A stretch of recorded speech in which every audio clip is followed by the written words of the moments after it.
Hey, how's it going, everyone? Justin again, as always. Thanks for watching my channel. Welcome back. Today we're going to talk about, can you make good money as a lube tire tech? Say working for a Discount Tire Center, Schwab's, Sears, Walmart. We're going to talk about that today, and those of you that actually do work for any one of these corporations can feel free to weigh in down in the comments of how well they treat you, what your pay is like, what kind of benefits do they offer, etc. That being said, I'm going to share with you a very short and brief story because I actually did get done talking to a gentleman who actually works at one of these tire shops, and he just recently went to a different tire shop. I believe it was he was going from Discount Tire to Firestone, and I was like, hey, just out of curiosity, you know, like how much were you making over at DTC, and how much do you think you'll be making over there at the Firestone or what have you? And he said, I was making probably about 26% or whatever over at DTC, and I was like, what's that equate to per hour? Because I guess it's a flat rate based system that they're on. And he said about $50 an hour plus benefits, and I was like, God damn! And I was like, and what are you getting now over at Firestone? And he's like, I think somewhere around $25 or $26 an hour. I was like, holy shit!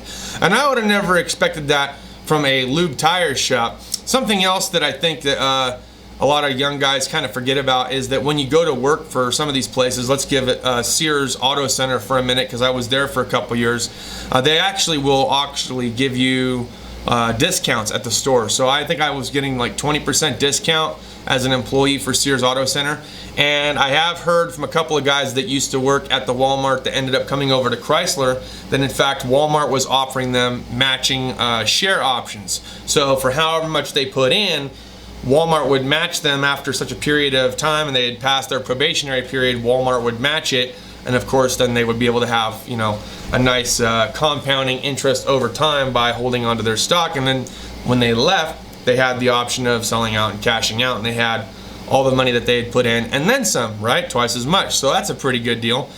Some places I know they offer you a leave of absence, like I think I was getting my first year 1 week paid vacation over at the dealer. Second year there you were offered 2 weeks paid vacation and 3 sick days. Independent shop's a little bit different. It's completely up to the owner at that point in time of like how many sick days, how many paid days time off you have within however many years that you spend there.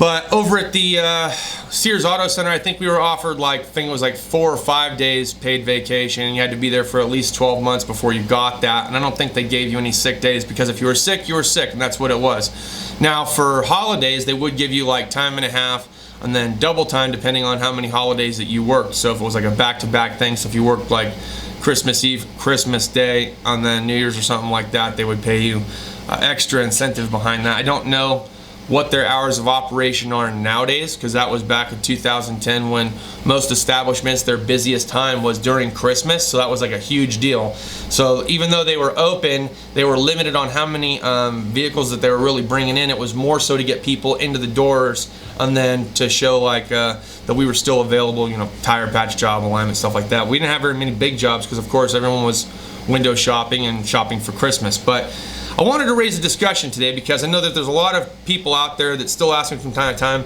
hey Justin, man, where do you think I should start off? You know, should I start at an independent shop? Should I start at a dealership? And I think I kind of always kind of revert back to where I started from, and I say, you know, it wouldn't be a bad idea for you to, you know, start off at a lube tire shop, get your foot in the door, get some experience under your belt, because that's a huge thing too.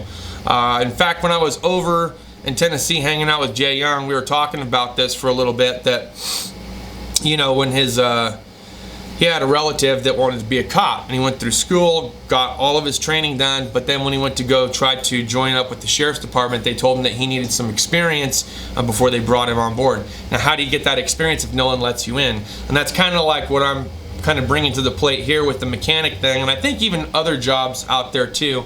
Most places want you to have some kind of experience, whether you have to go through a temp agency to get it, or whether you have to start at the bottom, like working your way up from a porter or a lot attendant up to a mechanic and so forth, and then go from there. So just get your foot in the door. I think that's the best advice that I can give you guys. But those of you that actually work for a lube tire shop or have experience with any one of these franchises or corporations, please feel free to share it down below in the comments. What's your experience been?